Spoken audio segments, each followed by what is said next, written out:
Je passe la parole maintenant à notre collègue de Terme 4, à Elisabeth Casamon. Je suis bien heureuse de signaler la présence d'une autre jeune terminologue chercheur de Terme 4. D'une année à l'autre, Terme 4 nous fait connaître ces chercheurs, ce qui est vraiment ces jeunes chercheurs, ce qui est vraiment réjouissant.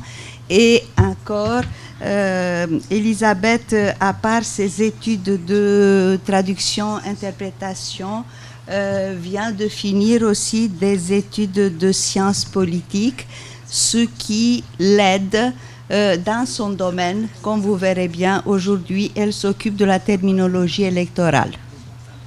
S'il vous plaît. Merci beaucoup. Je vais faire ma présentation en catalan. Je vais parler peu à peu. Si vous avez des questions, vous demandez, d'accord? Alors, em dic Elisabeth Casademont, soc terminòloga del TermCat. Com sabeu, el TermCat és el Centre de Terminologia del Govern de Catalunya, treballa amb llengua catalana. El TermCat va ser creat l'any 1985, és a dir, aquest any fem 30 anys, és l'aniversari del TermCat. De fet, aprofito per felicitar també la Maria Teresa Cabré, que és aquí, que ella va ser la impulsora d'aquest projecte en els seus inicis. Faré una breu presentació del TermCat i llavors entraré en el tema. Hi ha 3 línies d'activitats generals del TermCat. En primer lloc, l'elaboració de productes terminològics, de diccionaris que poden ser en línia o en paper. També fem tríptics i altres materials així més de divulgació com punts de llibre. Tenim el Cercaterm, que probablement és l'eina més coneguda del TermCat, és el servei en línia de consultes que permet als usuaris que busquen termes i no els troben que ens facin arribar la seva consulta directament a nosaltres perquè els puguem respondre. I finalment, l'altra línia d'actuació és la normalització terminològica, que es dedica a l'estudi i a la fixació de denominacions en català. La normalització terminològica s'aplica en casos molt concrets, per exemple, quan s'utilitzen manlleus o paraules en una altra llengua que estan introduïdes en la nostra, quan hi ha casos de vacil·lació denominativa, quan hi ha moltes denominacions, moltes paraules per fer referència a un mateix concepte, o, per exemple, si s'utilitzen denominacions comercials per fer referència a un concepte. En aquests casos s'estudia i es passa per un procés de normalització. A la presentació d'avui intentaré de posar certs exemples de com el multilingüisme influeix en el treball terminològic. De fet, la realitat és que el món és multilingüe. Segons el web Ethnologue, actualment hi ha 7.102 llengües vives catalogades al món. Per tant, aquesta realitat es tradueix o es reflecteix també en els productes terminològics. De fet, els productes que s'elaboren en el marc de la xarxa Realiter són essencialment i per definició multilingües i com aquests, molts.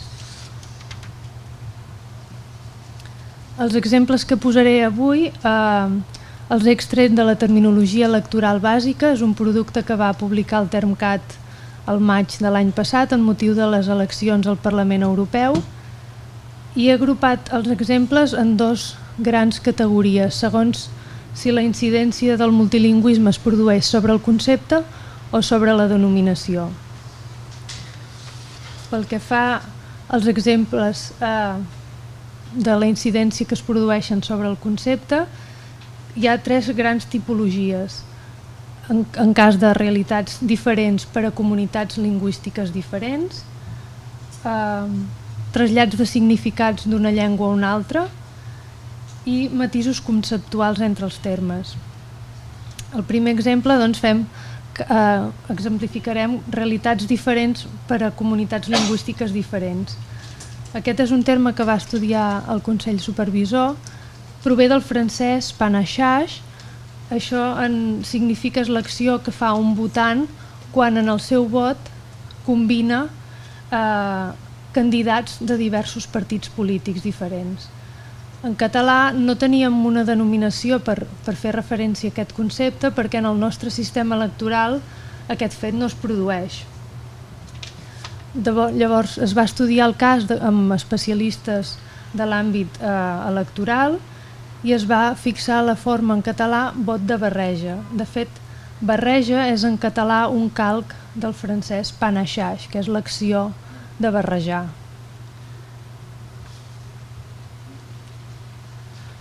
També es van estudiar aquests dos casos, el vot preferencial i el vot transferible.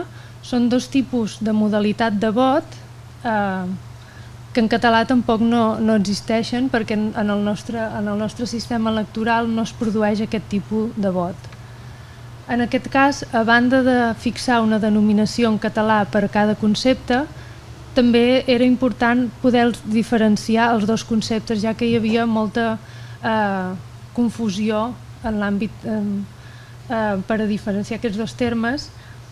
Segurament també hi ajudava el fet, si us fixeu, que en francès i anglès fan servir la mateixa denominació per fer referència a conceptes diferents.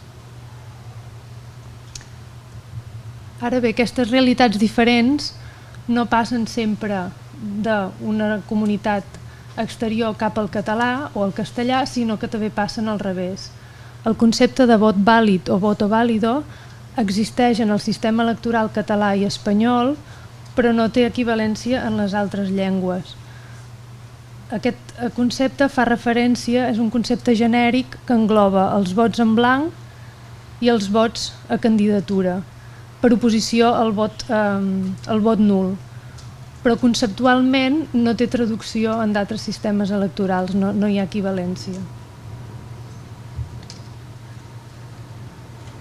Una altra tipologia d'incidència del multilingüisme en l'aspecte conceptual és la transferència de significat. Un altre dels casos que vam estudiar en motiu de l'elaboració de la terminologia electoral va ser el cas del ballotage. Ballotage és un terme francès que al seu torn prové de l'italià, que significa el resultat en un sistema electoral de 2 voltes. El ballotage és el resultat de la primera volta quan cap dels candidats té majoria suficient per ser declarat guanyador. En aquest cas es va adoptar en català la forma ballotatge, amb adaptació del sufix age per al sufix atge en català i la reducció de consonants dobles. Però aquest concepte ha donat lloc en francès i anglès no al resultat de la primera volta, sinó que fa directament referència a la segona volta. Com podeu veure, en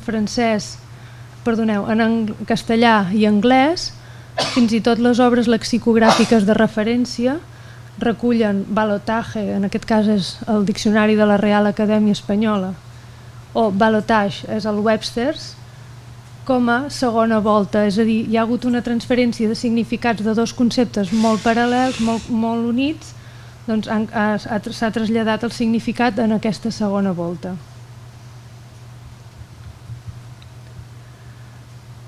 També hi ha casos de matisos conceptuals, termes molt propers que en comunitats diferenciades hi ha petites diferències conceptuals que s'han de tenir en compte a l'hora d'elaborar una definició.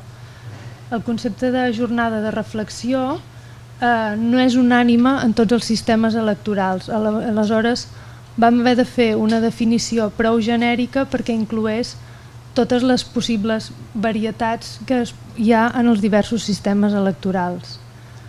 La jornada de reflexió no està legislada en tots els sistemes electorals.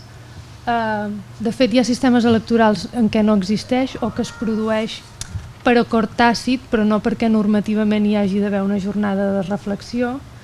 I la durada també varia segons cada sistema electoral. Per tant, la definició havia de ser prou genèrica per incloure totes aquestes varietats en realitats existents. Pel que fa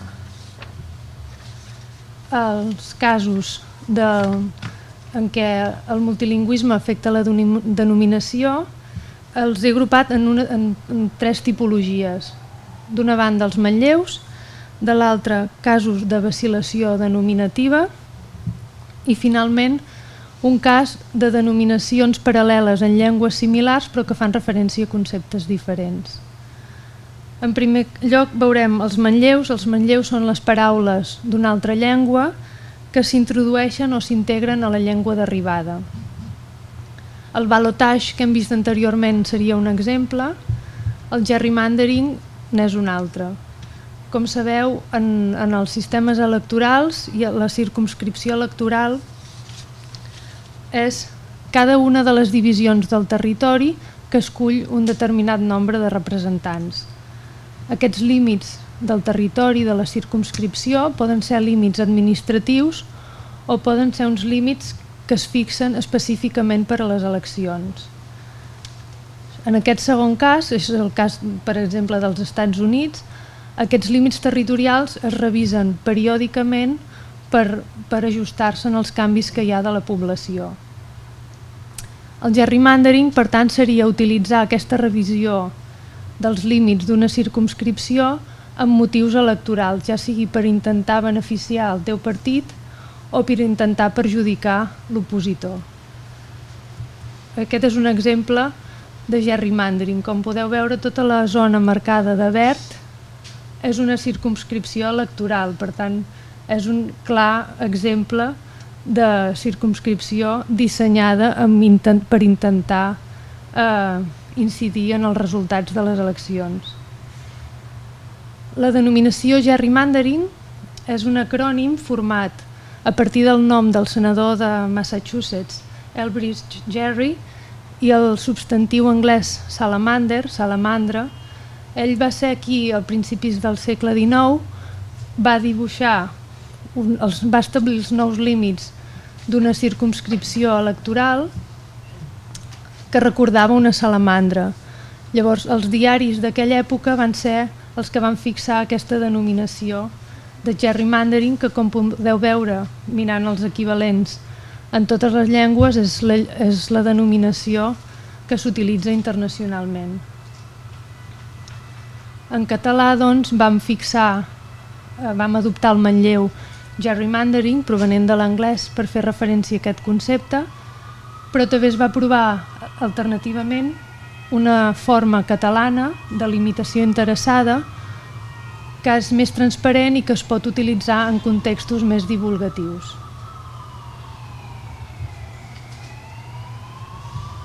Pel que fa a exemples sobre casos de vacil·lació denominativa, vam estudiar el cas del llindar legal. En francès i en anglès són dos termes bastant fixats pel que fa a la denominació, però tant en català com en castellà hi ha una gran varietat de denominacions que s'utilitzen per fer referència a aquest concepte.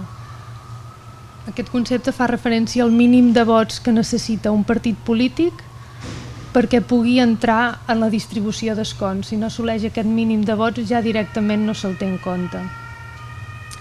Llavors, com veieu, en castellà i en català hi havia la vacil·lació amb llindar, barrera, umbral, barrera.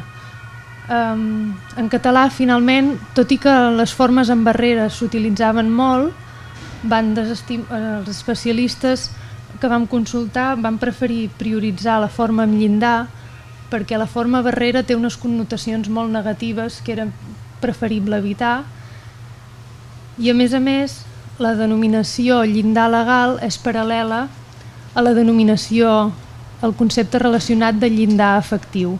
Llavors, d'aquesta manera s'establia molt més clarament la relació.